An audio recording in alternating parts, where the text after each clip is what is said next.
It's 8:30. Good morning. I'm Ian Crouch with Hunter News. Fire investigators and police are trying to determine the cause of a fire which gutted the second floor of a campus building at Tyes Hill TAFE last night.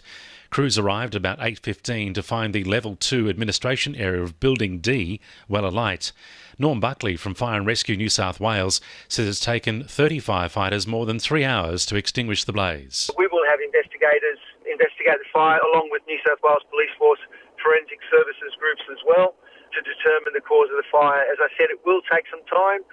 It was severely damaged by fire, but thankfully those firefighters contained it to that second level. Some heat and smoke damage to the upper level, but firefighters did a terrific job there. The state government says they'll undertake repairs as soon as possible. Meanwhile, flames have burnt out a demountable structure at the old Hunter VTech site adjacent to the GE Power Service Centre at Talara. Business manager at Hunter Trade College, Terry O'Brien, says he was called out to the site with fears the college may have been affected. Currently occupied by GE, and I guess it was burnt out inside, and then they were all seeking access to an adjacent building, the metals building, but it was okay. There was no dramas there. Yeah, they called me. We're on the property too, but we're 2 sites down, so the school was well away from the fire. Yeah, so it's school as usual today for the students.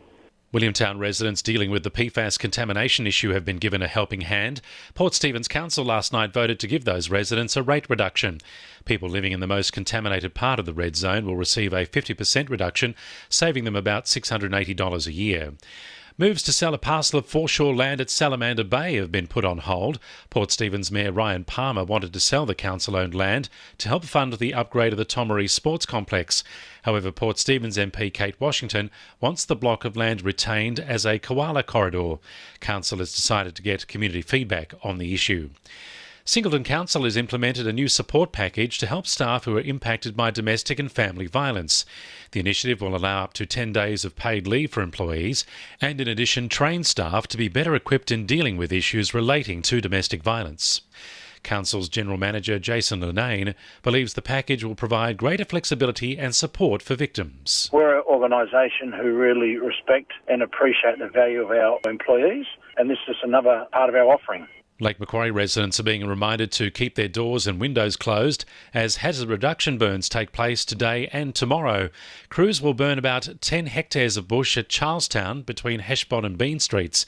Tomorrow they'll head to Highfields for a hazard reduction burn southwest of Gun Club Road along the Fernley Loop.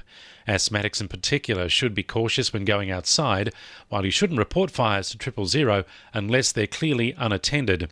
Greg Allen from the RFS says even though summer's over, the threat of bushfire remains. It's really important that the whole community and not just fire agencies take the time to prepare for the fire season. One of those ways that we can do that is with hazard reduction burning. And so what this is doing is reducing the fuel load so that if a fire does take place, whether it's soon or into the fire season, the intensity of that fire, should it take hold, will be a lot lower.